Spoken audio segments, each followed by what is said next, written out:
The lie was presented on a silver platter, as so many of the cruelest lies were in that house. "Honora, you will explain this discrepancy," Lady Millicent Draycott said, her voice not raised, never raised, but chilled to a fine, sharp point. She tapped a perfectly manicured finger on the household ledger, open on the polished mahogany of the morning room desk. 17 shillings and 4 pence unaccounted for. From the butcher's bill. Honora Abbott stood before her aunt, hands clasped loosely at her waist. She did not look at the ledger. She already knew the entry by heart. She had balanced it herself not 3 nights ago. She knew the sum was correct. She also knew that arguing was a fool's errand. "I will examine it again, Aunt," she said, her own voice a quiet counterpoint to the room's cold grandeur. It was a voice that had learned through long and bitter practice to betray nothing. No anger, no fear, no despair. "You will do more than examine it," Lady Draycott replied, her gaze sweeping over Honora's plain gray dress, a garment that was less a choice and more a uniform of her station in the house. Unpaid companion, unofficial bookkeeper, invisible niece. "You will find the error, or you will replace the sum from your quarterly allowance." Honora inclined her head. A quarterly allowance of £5 did not easily accommodate the loss of 17 shillings. But that was the point. The point was the pressure, the reminder of dependence, the slow, grinding erosion of her spirit. She had been living at Merrodine, her uncle's estate, for 6 years, ever since her parents' death had left her penniless and reliant on the grudging charity of her mother's sister. In those 6 years, she had learned that her worth was measured entirely by her utility and her silence. As she reached for the heavy ledger, a new footman entered the room, silent as a shadow, to lay the fire. He was tall and broad-shouldered, moving with a strange, contained stillness that seemed at odds with the blue and silver livery of the Draycott household. Honora had only noted his arrival a week prior. His name, she'd been told, was Jem. He did not look at them, his attention fixed on the grate, on the precise placement of kindling and coal. Yet Honora felt his presence as a new, unreadable element in the room's suffocating atmosphere. He knelt, his back to them, but she could feel the weight of his listening. Lady Draycott dismissed her with a wave. "See to it. I will not have carelessness in my accounts. It is a sign of a careless mind, and a careless mind is a gateway to moral decay." Honora retreated, the heavy book cradled in her arms. She did not cry. She had learned long ago that tears changed nothing. They were a currency with no value in this house. Instead, she went to the small, cold study where she was permitted to work. The room smelled of old paper and beeswax, a scent she had come to associate with the lonely precision of numbers. Numbers, unlike people, were honest. They did not have moods. They did not flatter or deceive. They simply were. And the numbers in this ledger, she knew, were correct, which meant the error was not an error at all. It was an invention, a tool of control, as sharp and as cold as her aunt's voice. She spent the afternoon verifying every entry, cross-referencing every receipt from the butcher in Marley for the last 6 months. Her handwriting, small and neat, filled a spare sheet of foolscap with columns of figures. By dusk, she had her proof. The 17 shillings and 4 pence had not vanished. They had been paid to the chandler for extra tallow candles, an order her aunt had made herself and evidently forgotten, an order for which she had taken the cash from the butcher's envelope. To present this evidence, however, would be an act of aggression. It would be an accusation of fault against Lady Draycott, a crime far greater than losing money. It would be a battle Honora could not win. The punishment for being right was always more severe than the punishment for being wrong. So she would do what she always did. She would find a way. She would adjust, recalculate, and pull the missing sum from other, more flexible budgets. A shilling from ribbons, 2 from soap, another from beeswax. A delicate, invisible robbing of Peter to pay Paul that would leave the household running and her aunt's pride intact. It was the thankless, silent art of her survival. That evening, after the family had retired, she returned to the study. The house was quiet, groaning softly around her as old houses do. She lit a single candle, its small flame pushing back the heavy darkness. She opened the ledger, the real one, and the small notebook where she kept her private calculations. Dipping her pen in the ink, she began the careful, painstaking work of weaving a truth that would be accepted over the truth that simply was. She was so absorbed, she did not hear the soft footsteps in the hall. She did not notice the door creak open a fraction of an inch. She did not see the tall shape of the new footman, Jem, standing in the shadows, his face unreadable. He had been on his way to the kitchens for a glass of water when he saw the sliver of light from under the study door. Curiosity, a thing he rarely indulged, had guided him closer. He had stood there for a full 10 minutes, watching her. He had seen the strain in her shoulders at dinner, the quiet way she endured her cousin Louisa's vapid chatter and her aunt's dismissive tone. Now he saw this. He saw the intense, focused line of her brow, the steady movement of her hand across the page, the pile of receipts held down by a small stone paperweight. He saw not a victim, but a strategist. He saw a mind at work, clear and sharp, and utterly alone. And Gideon Vaughan, Duke of Kestrel Chase, hiding in plain sight in a footman's livery, felt a flicker of something he had not felt in a very long time. It was not pity. It was something harder and more respectful. It was recognition. He had come to Merrodine under a false name to investigate the character and financial stability of Lord Draycott, a man with whom his solicitors were urging a partnership. He had expected to find rot or incompetence. He had not expected to find this. A quiet, diligent woman holding the entire crumbling facade together with ink and sheer force of will. He watched her for another moment as she finally blotted the page, a small, weary sigh escaping her lips. Then, as silently as he had come, he retreated into the darkness. The image of her pale face in the candlelight burned into his mind. The investigation, he decided, had just become infinitely more interesting. The next few days settled into a strange, quiet rhythm. Honora felt the footman's eyes on her. It was not the impertinent stare of a servant who knew his place, nor the furtive glance of one with improper intentions. It was a watchful, assessing gaze, as if he were trying to solve a puzzle. When he served her at table, his movements were economical and precise, his large hands surprisingly deft as he offered a serving dish or filled her water glass. He never spoke to her, not directly, but his presence was a low, constant hum in the background of her days. She found it unnerving. She was accustomed to being invisible, and his attention felt like a bright light cast upon a creature of the shadows. One afternoon, she was in the library, tasked with cataloging a new shipment of books her uncle had purchased, but would likely never read. It was a dusty, tedious job, requiring her to climb a tall, rickety ladder to reach the highest shelves.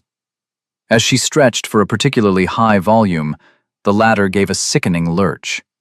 She gasped, her fingers scrabbling for purchase on the smooth wood of the shelf. Before she could fall, a strong hand gripped the ladder's side, steadying it with unshakable force. She looked down, her heart hammering against her ribs, into the calm gray eyes of the footman, Jem. He held the ladder with one hand, his expression unreadable. "Thank you," she breathed, her voice shakier than she would have liked. He merely inclined his head. "Be careful, miss. The rung is cracked." He pointed to a spot near the base she had not noticed. She descended carefully, her composure returning with every step. Once on the solid floor, she smoothed her skirts. "I am in your debt." "There is no debt," he said, his voice a low baritone, surprisingly refined for a footman. It was the first time he had spoken more than a single word in her hearing. "It is my duty to see that the household is safe." His choice of words was peculiar. Not that she was safe, but that the household was safe, as if she were a part of its structure, like a beam or a floorboard, essential to its integrity. Before she could formulate a reply, he had released the ladder, given another slight bow, and was gone, leaving only the scent of clean linen and cold winter air in his wake. Honora stood for a long moment, staring at the empty doorway. The encounter was trivial, a momentary slip and a steadying hand, yet it felt significant. No one else in this house would have noticed the cracked rung. No one else would have been there to catch her. It was a small thing, a tiny act of competence and observation, but in her world, such things were rarer than jewels. The true turning point came a week later. Honora was in the study again, wrestling with the estate accounts. Lord Draycott, a man who preferred hunting to husbandry, had left the finances in a tangled mess. Bills were paid late, tenants' rents were recorded haphazardly, and there was a growing cloud of debt that her aunt preferred to ignore with aristocratic disdain. Honora was trying to bring order to the chaos, a task akin to weaving a fine tapestry in the middle of a hurricane. The door opened without a knock. It was Jem. He carried a tray with a single cup of tea and a small plate of biscuits, a service usually performed by one of the maids. He placed it on the edge of her desk, his movements deliberate. "I thought you might need this, miss," he said, his eyes flicking to the chaotic pile of papers. Honora stared at the cup. It was an astonishing breach of protocol. A footman did not simply decide a lady needed tea and bring it to her. "Who sent you?" she asked, her tone sharper than she intended. "No one," he replied, meeting her gaze directly. "I was in the kitchen. I saw the light. I know you work late." He paused. "The ledgers are a mess, aren't they?" The directness of the question startled her. It was not an inquiry. It was a statement of fact. He had looked at the papers on her desk and understood them in an instant. This was no ordinary footman. A flicker of suspicion, formless and strange, sparked within her. "The household accounts are a private matter," she said stiffly, her guard firmly up. He did not flinch from her cold tone. Instead, he leaned forward slightly, his voice dropping lower. "I can read a balance sheet, miss, and I can see that this estate is bleeding money. Lord Draycott is being cheated by his own steward." Honora's breath caught in her throat. She had suspected as much for months. The steward, a man named Fletcher Carmichael, was a cousin of a distant neighbor, a man whose charm was as polished as his riding boots, and whose explanations were always just a little too smooth. He was also a favored suitor for her beautiful, empty-headed cousin, Louisa. To voice such a suspicion would be to declare war on a man her aunt and uncle admired. "You have no right to say such a thing," she whispered, her eyes darting toward the door. "Look at the receipts for the seed grain," he said, ignoring her protest. His finger, blunt and clean, pointed to a specific document on her desk. "The quantity is listed, but the price per bushel is 30% higher than the going rate in Marley. I checked this morning. And the delivery dockets. They are forged. The signature is not the same as the one from the corn chandler's regular invoices. She stared at him, her mind reeling. He had not only noticed, he had investigated. A footman. It was impossible. "Who are you?" she asked, the question blunt. He straightened up, his expression becoming shuttered once more. "I am a servant of this house, miss, and I do not like to see good people taken advantage of." He looked at her, his gray eyes holding a depth she could not fathom. "You are the only person in this house who cares if it stands or falls. I thought you should have the truth." He turned to leave. "Wait," she said, her voice barely audible. He stopped, his hand on the doorknob. She looked at the evidence he had pointed out, the damning papers that confirmed her darkest fears. She looked at the cup of tea, a simple human kindness in a world that had shown her none. She was alone, fighting a silent, losing battle. And now, from the most unlikely of quarters, an ally had appeared. An intelligent, observant, and dangerously knowledgeable ally. "Why?" she asked. "Why are you telling me this?" He turned back to face her. For a moment, the mask of the deferential servant slipped, and she saw something else in his face. A weariness, a strength, and a profound sense of authority. "Because," he said slowly, "honesty should be rewarded, not punished. And because I believe you are the only one capable of using this information correctly." With that, he was gone, leaving her with a cooling cup of tea, a pile of incriminating documents, and the bewildering certainty that the footman named Jem was the most dangerous and perhaps the most vital person she had ever met. A reluctant alliance had been forged, not with words, but with a shared glance at a fraudulent receipt. And Honora, for the first time in a long time, did not feel entirely alone. She took a sip of the tea. It was warm and strong, and it tasted, surprisingly, of hope. Their clandestine partnership began in earnest. They never spoke of it, never acknowledged it as anything more than a series of disconnected moments, but a silent understanding flowed between them. He would leave things for her, a sharpened quill placed by the inkwell, a small stack of timber delivery receipts left discreetly on a hallway table she was known to pass, a quiet word about a stable boy's report of fewer sheep than were on the count. Each was a piece of the puzzle, a breadcrumb on the trail of Fletcher Carmichael's deceptions. In return, she began to speak to him, not as a mistress to a servant, but as one strategist to another. When he brought in the coal scuttle for the study fire, she might murmur, "The miller's account does not align with the steward's report on the winter wheat." And he would reply, his back to her as he worked, "The miller's son is a talkative lad in the tavern at Marley. He speaks of short deliveries." It was a strange, disembodied collaboration, conducted in the margins of their prescribed roles. Honora felt a new energy coursing through her. The work was no longer a lonely burden. It was a mission. With each piece of evidence Jem provided, she meticulously updated a second, secret ledger. This one she kept hidden beneath a loose floorboard in her sparsely furnished room. It was a book of truths, a perfect, damning mirror to the official accounts. The house itself seemed to respond to her renewed purpose. Under her quiet, persistent guidance, waste was trimmed, orders were corrected, and a sense of order began to permeate the lower levels of the household. Mrs. Ingram, the stout, no-nonsense housekeeper who had always treated Honora with a grudging respect, began to seek her opinion openly.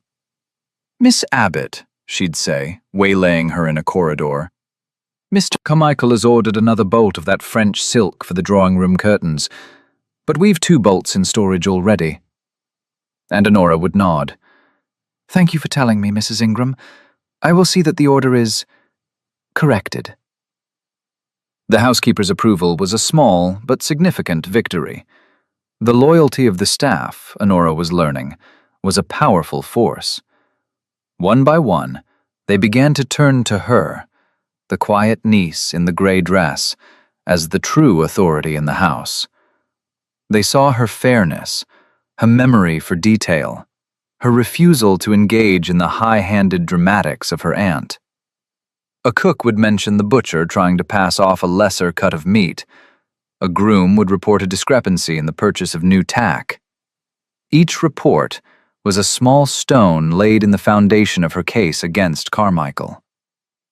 Gideon, watching all of this from his vantage point as Jem, felt his initial assessment of her deepen into a profound admiration. He saw how she managed the household not through command, but through competence. She never raised her voice, never threatened, never demeaned. She simply knew. She knew how many candles were in the stores, how many jars of preserves were in the larder, how many days a side of beef ought to last. And this knowledge, wielded quietly, was her power. He had come to Merodine expecting to find a house rotting from the head down. He found that it was. But he also found that it was being held up from the foundations by a single, slender pillar of integrity. His own feelings were becoming a complication he had not anticipated. He found himself looking for her, listening for the soft rustle of her skirts in the hallway. He noted the way a stray lock of brown hair would fall across her brow when she was concentrating, the small, almost imperceptible frown of focus on her lips. He had known countless beautiful women, women who glittered in ballrooms and charmed dinner tables. They were like polished glass. Honora was like forged steel, quiet and unassuming until you realized the strength contained within. He began to feel a fierce, protective urge that was entirely at odds with his mission. This was meant to be a simple business assessment. It was rapidly becoming something else entirely. The change did not go unnoticed. Fletcher Carmichael, who had long dismissed Honora as a mousy irrelevance, began to see her differently. He saw her speaking with the housekeeper. He saw the way the other servants would fall silent and straighten up when she entered a room. Most dangerously, he saw the new footman's constant, quiet proximity to her. Carmichael's access to the estate's funds, the very funds he was using to court Louisa and maintain his fashionable lifestyle, was being subtly curtailed. Orders were being questioned. Invoices were being scrutinized. He felt a gentle but insistent pressure on his web of deceit, and he traced it back to the silent woman in the study. His attention sharpened, turning from casual disdain to pointed suspicion. He began to make comments at the dinner table, laced with a polite venom intended for Honora. "One must be so careful with dependents, Lady Draycott," he said one evening, his smile not reaching his eyes. "They can begin to harbor resentments, to imagine they have a greater place than the one charity has afforded them." Honora met his gaze across the table, her expression serene. She did not rise to the bait. She simply placed her fork down and took a delicate sip of water. Her calm was more unnerving to him than any angry retort could have been. The first direct attack came a week later. Honora had sent a list of necessary supplies to the steward's office, as was her custom. When the goods arrived from Marley, the order of fine writing paper she had requested for the library was missing. In its place was a bolt of cheap, gaudy ribbon, the kind her cousin Louisa adored. When Honora questioned the deliveryman, he produced an order form, signed by Carmichael, with the paper crossed out and the ribbon written in. Her own signature was still at the bottom, making it appear as if she had approved the frivolous change. Lady Draycott was incandescent. "Ribbons? While the roof tiles are in need of repair? Is this your idea of careful management, Honora? Wasting money on trinkets for your own vanity?" "I did not order the ribbon, Aunt," Honora said calmly. "Your name is on the form." "My name is on the form, but the alteration is not in my hand." Carmichael, standing beside Lady Draycott, adopted a look of pained sympathy. "I fear Miss Abbott may be overwhelmed.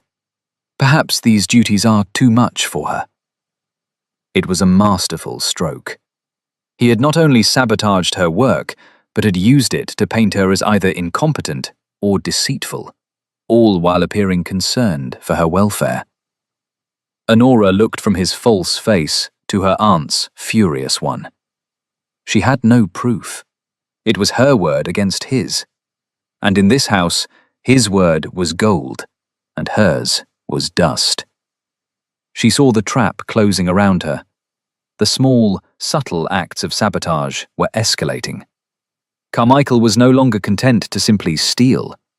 He was now moving to eliminate the only person who stood in his way.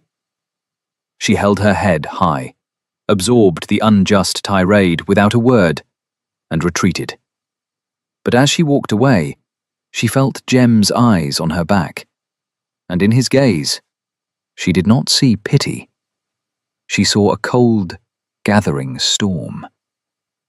The quiet war for Merodine was about to become an open conflict. The final escalation was both swift and brutal. Fletcher Carmichael, realizing that his position was becoming more precarious by the day, decided on a definitive, destructive course of action. He and Lady Draycott conspired, their motives entwined, his of greed, hers of a jealous desire to maintain absolute control over her household and her niece. They would not merely discredit Honora, they would utterly destroy her reputation. Their weapon was the very thing Honora cherished most: the ledger. One night, while the house slept, Carmichael gained access to the study. He carefully removed a page from the middle of the book, a page detailing several large payments to local suppliers. In its place, he inserted a new page, one he had spent days meticulously forging. He was a skilled mimic of handwriting, and to a casual observer, the page looked perfect. It showed the same payments, but with one crucial, damning addition: a recurring withdrawal of £5, paid out weekly to a non-existent account, with a small, neat H.A. initialed beside each entry. The total amount stolen was over £50, a fortune that would spell ruin and likely prison for a woman in Honora's position. To complete the illusion, he doctored the final summary page, increasing the deficit by the exact amount. The next morning, the storm broke. Lady Draycott summoned Honora not to the morning room, but to the grand drawing room, where Lord Draycott sat looking bewildered, and Carmichael stood by the fireplace, the picture of grim discovery. The ledger lay open on a central table, like a body awaiting an inquest. "Honora?" Lady Draycott began, her voice trembling with manufactured fury. "Mr. Carmichael has brought a most grievous matter to my attention. It appears we have a thief in this house." Honora felt a block of ice form in her stomach. She looked at the ledger, then at Carmichael's triumphant smirk. She knew, with chilling certainty, what had happened. "There has been a systematic theft from the household accounts for months," Carmichael elaborated, his tone sorrowful. "I was reviewing the books, and I found this." He gestured to the forged page. "Regular payments, cleverly hidden, initialed by the perpetrator." Lord Draycott peered at the page. "H.A.? Who is H.A.?" Lady Draycott's gaze was venomous. "Do not play the fool, Honora. You have been stealing from the very people who gave you shelter." "After all we have done for you, to be repaid with such treachery."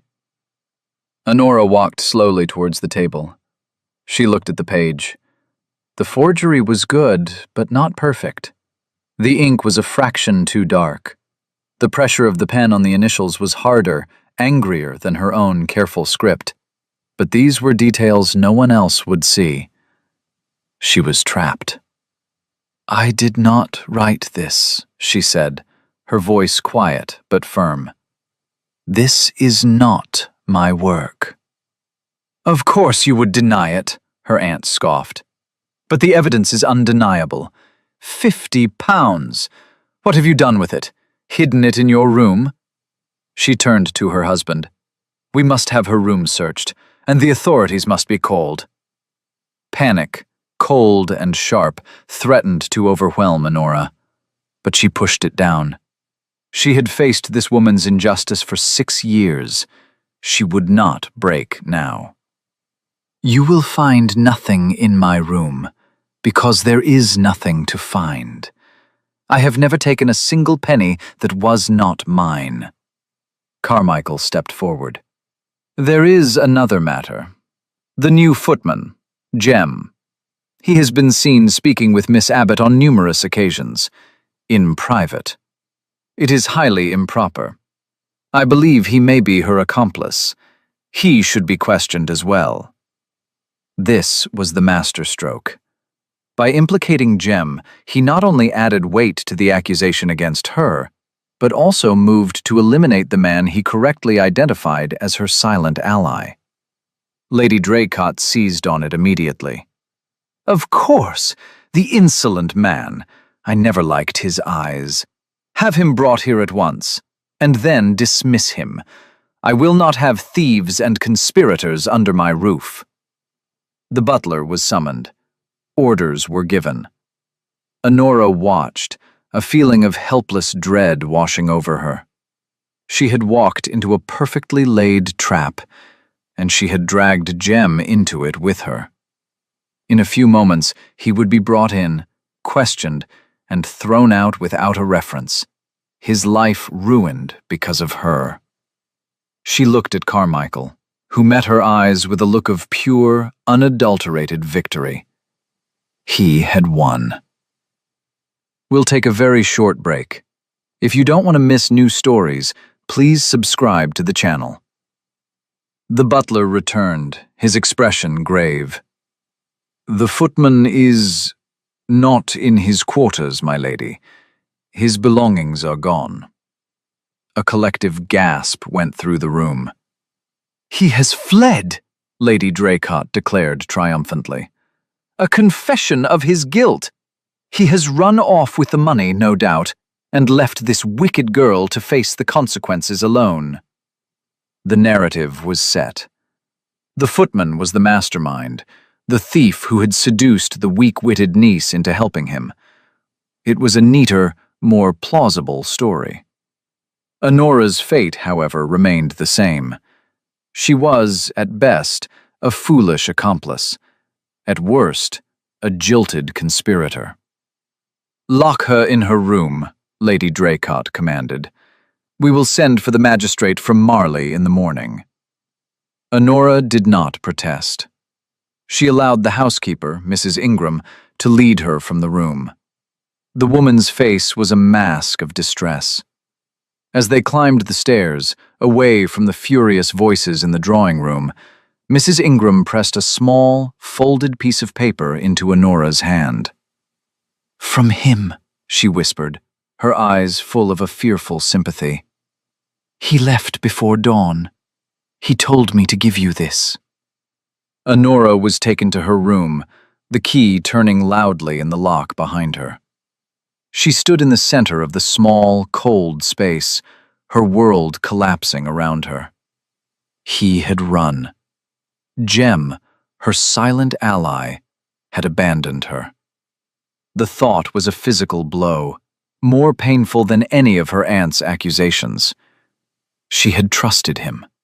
She had believed he was different. Now, he was gone, and she was left to face the ruin alone. Her hands trembled as she unfolded the small piece of paper. On it, written in a bold, strong hand that was nothing like the footman's supposed station, were only 3 words. "Trust me."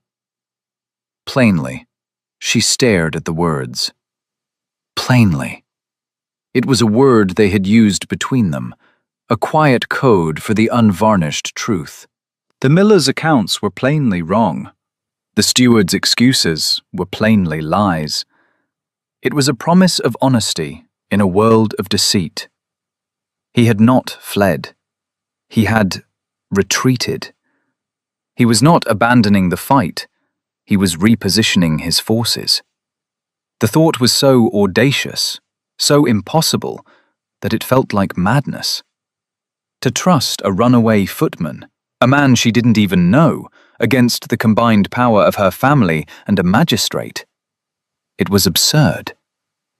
And yet, she thought of his calm, grey eyes, the quiet competence of his hands, the way he had seen her when no one else had.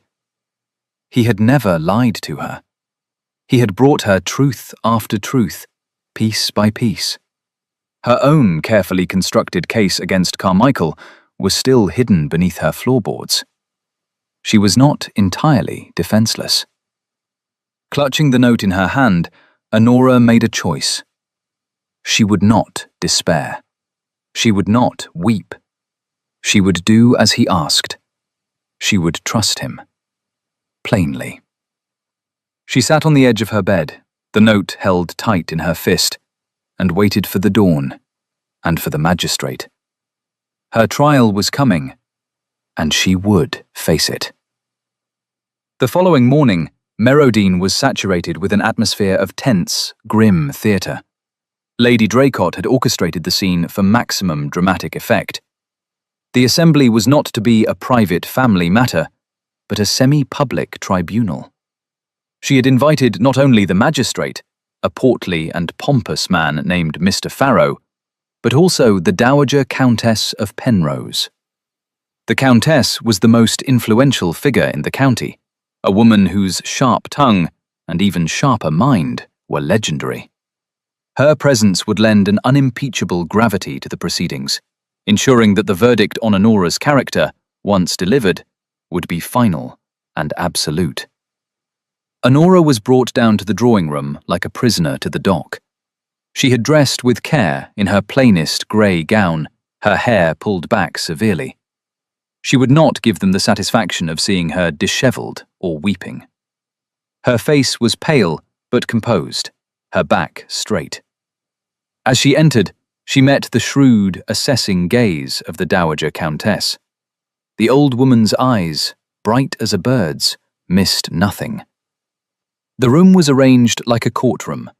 Mr. Farrow sat behind a large desk, looking important. Lord and Lady Draycott were seated to one side, playing the part of aggrieved victims. Fletcher Carmichael stood near the fireplace, a sheaf of papers in his hand, ready to act as prosecutor. "Miss Abbott," the magistrate began, his voice booming unnaturally in the quiet room. "A most serious charge has been laid against you, of theft and embezzlement from your guardians. What have you to say for yourself?" "I am not guilty," Honora said, her voice clear and steady. It did not carry far, but it carried true. Carmichael stepped forward. "With respect, Magistrate, the evidence is irrefutable." He presented the ledger, opening it to the forged page. "Here we have it, in Miss Abbott's own purview, sums of money siphoned off week after week. And here," he produced a separate document with a flourish, "is a statement I prepared, summarizing the timeline of the thefts." Mr. Farrow peered at the documents through his spectacles. Yes. Damning. Very damning indeed. And the accomplice, this Footman, has fled? Confirms the whole sordid business." "We believe he preyed upon my niece's weakness of character," Lady Draycott added, dabbing at a dry eye with a lace handkerchief. "She was ever a suggestible, resentful girl." The Dowager Countess made a small, impatient sound. "Get on with it, Millicent. If the girl is a thief, present your proof. All I see is a book and a deal of amateur theatrics. Anyone can write a number in a ledger." Carmichael flushed slightly at the insult. "The proof, your ladyship, is in the consistency of the entries, and in the fact that Miss Abbott, as the sole keeper of these books, is the only one with the opportunity." He turned his venomous gaze on Honora. Unless you wish to claim that someone else made these entries? Someone with a reason to frame you? He thought he had her trapped. If she accused him, it would be the desperate, baseless cry of a cornered criminal. Honora met his gaze. "The page you have presented is a forgery." A gasp went around the room. Mr. Farrow sputtered. "A forgery? A baseless accusation, madam. On what grounds do you make such a claim?" "The ink is not a perfect match to the rest of the book," Honora stated calmly. "The paper stock is subtly different, and the handwriting, while a skilled imitation, does not possess the same flow as my own. The pressure is wrong." The Dowager Countess leaned forward, her interest piqued. "An expert opinion, it seems. Have you any other proof for your fantastical claims, child?" "I do," Honora said. She had spent the night considering her options. Jem's note had told her to trust him, but it had not told her to be passive. She had to fight with the weapons she possessed. "I have kept my own records. A private ledger detailing the true income and expenditures of this estate, including Mr. Carmichael's systematic inflation of costs for his own profit." The color drained from Carmichael's face. Lady Draycott shot to her feet. "Lies! The desperate slander of a convicted thief!" "Then you will not object," Honora said, her voice cutting through the hysteria, "to having my room searched for this ledger. I will show you where it is. And you will not object to having both ledgers and Mr. Carmichael's invoices examined by an independent expert in paper and ink." A tense silence fell. Honora had turned their own weapon against them. She had called for evidence, for examination, for the very scrutiny they had hoped to avoid. Carmichael was beginning to sweat. The Dowager Countess watched him, a slow, predatory smile touching her lips. She recognized the scent of a cornered rat. "Well, Fletcher," the Countess drawled, "what say you? Are you afraid of an expert?" Before Carmichael could stammer out a reply, the main doors of the drawing room swung open. The butler stood there, his face pale with shock. "My lord, a visitor. He insisted—" And then a man walked into the room. He was dressed not in livery, but in the immaculate, understated tailoring of a man of immense wealth and power. He was tall, broad-shouldered, and moved with a quiet, unshakable authority. His gray eyes, cold as a winter sea, swept the room, taking in the scene with a glance. He looked at Honora, and for a fraction of a second, his expression softened with a message of reassurance. It was Jem. Lady Draycott found her voice first. "You! How dare you show your face here, you wretched thief! Seize him!" The magistrate, flustered, looked as if he might try to do just that. But the Dowager Countess suddenly gasped, her eyes wide. "Good heavens!" she breathed, rising slowly to her feet. "Your Grace." The man inclined his head to her. "Lady Penrose, I apologize for the intrusion, and for my attire on our last meeting." Lord Draycott stared, his mouth agape. "Your Grace? What is the meaning of this? Who is this man?" The man's cold gaze settled on the master of the house. "My name," he said, his voice resonating with an authority that dwarfed everyone in the room, "is Gideon Vaughan, Duke of Kestrel Chase, and I have come to provide testimony in the matter of Miss Honora Abbott." The revelation fell like a thunderclap. Lady Draycott sank back into her chair, her face a mask of horrified disbelief. Fletcher Carmichael looked as though he had been turned to stone. Honora simply stared, her mind struggling to connect the quiet footman who brought her tea with the powerful nobleman who now commanded the room. Gideon. His name was Gideon. He walked calmly to the center of the room, his presence utterly transforming the balance of power. He was no longer an accused accomplice. He was the highest-ranking witness, a peer of the realm whose word was ironclad. "I have been a guest in this house for 3 weeks," Gideon began, his voice level and devoid of emotion.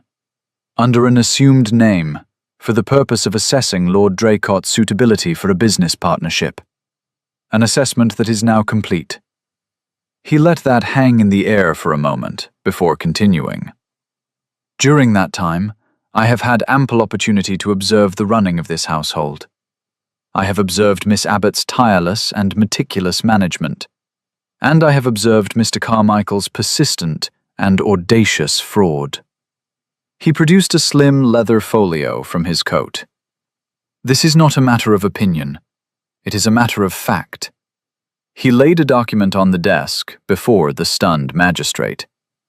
"This is a sworn affidavit from the corn chandler in Marley, stating that his signatures on Mr. Carmichael's delivery dockets are forgeries.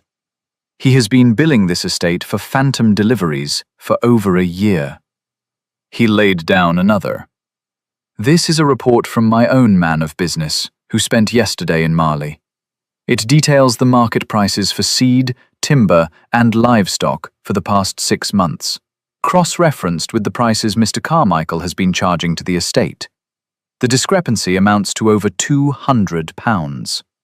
He continued, his voice a relentless, factual hammer, laying down document after document. An affidavit from a stable hand Carmichael had dismissed to cover his tracks. A statement from the miller's son. A detailed analysis of the forged page in the ledger, conducted that very morning by an expert he had brought from London. "The ink," Gideon stated, looking directly at Carmichael, "contains a chemical binder not commercially available until 3 months ago. The entries, which purport to be over a year old, are therefore impossible." Carmichael, white-faced and trembling, finally broke. "This is absurd! A conspiracy! He and the girl, they planned this together!" Gideon turned his head slowly, fixing the man with a look of such chilling contempt that Carmichael flinched back. "You are a forger and a thief, sir. You have preyed upon a good man's inattention and a good woman's integrity.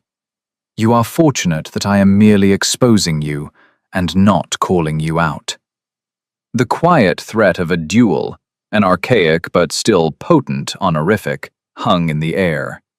He then turned his attention to Lady Draycott, who seemed to shrink under his gaze.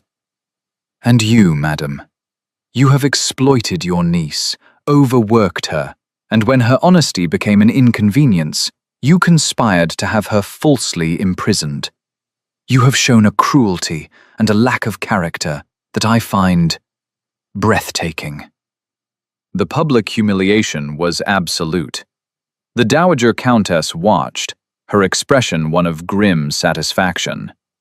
Justice, in her opinion, was always a bracing spectacle. Mr. Farrow, the magistrate, now understood which way the wind was blowing. He cleared his throat, suddenly all officious action. "Mr. Carmichael, you will consider yourself under arrest. Lord Draycott, I suggest you get your house in order. This entire affair is a disgrace." Amidst the wreckage of her aunt's ambition and Carmichael's schemes, Honora stood still. She had been vindicated. The truth, her quiet, stubborn truth, had finally come to light.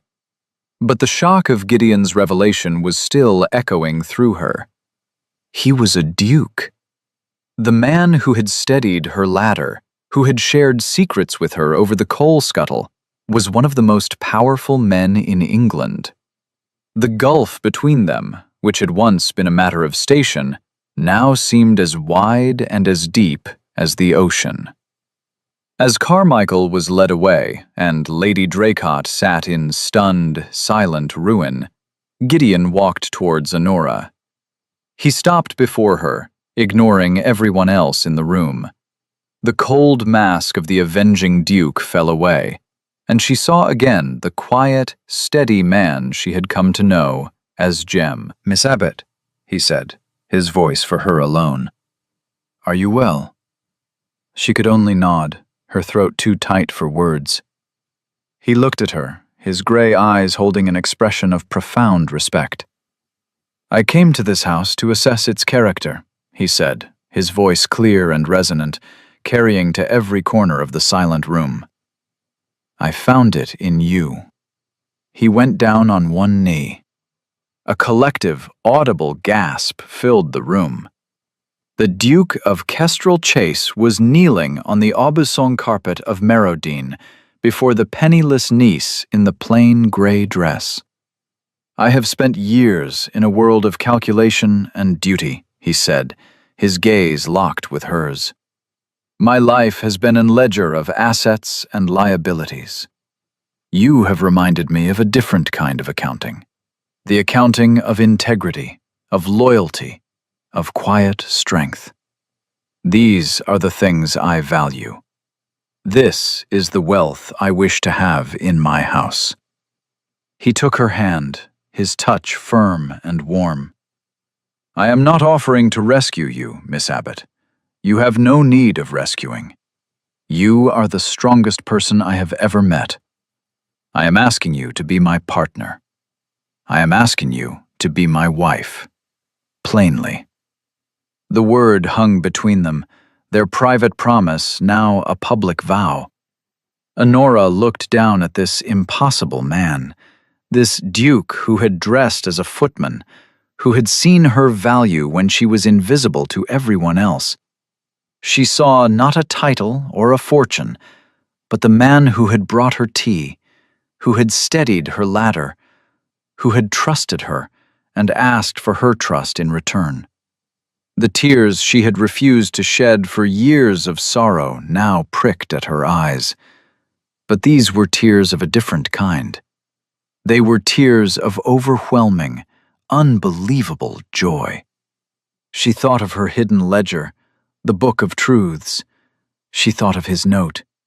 She thought of a future she had never, in her wildest dreams, dared to imagine. A future of partnership, of respect, of honesty. A future where she would not have to fight to be seen, because she was already known. Her hand tightened on his. "Yes," she whispered. Then, her voice growing stronger, clearer for all the world to hear. "Yes, plainly." 1 year later. The autumn sun streamed through the tall library windows of Alderbrook, casting long, warm stripes across the Turkish carpet. The air smelled of beeswax, old leather, and the faint, sweet scent of late roses drifting in from the gardens. Honora Vaughan, Duchess of Kestrel Chase, sat at a magnificent oak desk, a large, well-bound ledger open before her. Her handwriting, still neat and precise, moved across the page, tracking the accounts of an estate that was not crumbling, but thriving. It was a happy, prosperous place, and its books balanced to the penny. She paused, dipping her pen in the inkwell, and her gaze fell upon a smaller, plainer book that sat on a place of honor on a nearby shelf. It was the secret ledger she had kept at Merodine, its pages filled with the evidence that had saved her. Gideon had insisted she bring it with them. He called it the first charter of their household. It was a reminder of where they had begun and of the foundation upon which their life together was built. Truth, meticulously recorded. The library door opened, and Gideon entered. He no longer wore livery, but the quiet, well-made clothes of a man at ease on his own land. The past year had softened the hard lines around his eyes, replacing the guarded watchfulness with a quiet contentment. He came to stand behind her, his hands resting gently on her shoulders. "Still balancing the world, my love?" he asked, his voice a low rumble against her ear. She leaned her head back against him, a smile touching her lips. "Someone must. You would spend a fortune on new breeds of sheep if I did not watch you." "A worthy investment," he countered, his hands tightening slightly. "But I concede, your accounting is better than mine." He was silent for a moment, simply holding her, the two of them looking out at the gardens she had spent the summer restoring. The once neglected rose beds were now a riot of color, thriving under her patient care. "Do you ever miss it?" he asked quietly. "The fight?" Honora considered this. She thought of the cold rooms of Merodine, of her aunt's chilling voice, of Carmichael's sneer. Her uncle, humbled and shamed, had offered a halting apology before retreating into a quiet country life. Her aunt had retired to Bath, her social standing in the county obliterated. Her cousin Louisa had married a minor baronet with more sense than charm, and was, by all accounts, tolerably happy. The battle was over. "No," she said finally. "I do not miss the fight, but I am grateful for what it taught me." "And what is that?" Gideon asked, his lips brushing her hair. "That the most valuable things are not recorded in ledgers," she said, turning in her chair to face him. She took his hand, her fingers lacing with his. "Trust, honesty, seeing someone for precisely who they are." She looked into his calm gray eyes. "And being seen in return." He lifted her hand to his lips, his gaze holding hers. It was not a gesture of high romance or courtly drama. It was a simple, profound acknowledgement, a quiet statement of fact, a truth plainly spoken between two people who had found each other in a world of lies. Together, they stood by the window, watching as the sun set over their peaceful, well-ordered home, the books balanced, the past reconciled, and the future stretching before them, clear and bright and true. Thank you for listening to the story all the way to the end. Please tell us which city you're watching from and what the story made you feel. Don't forget to subscribe so you won't miss new stories.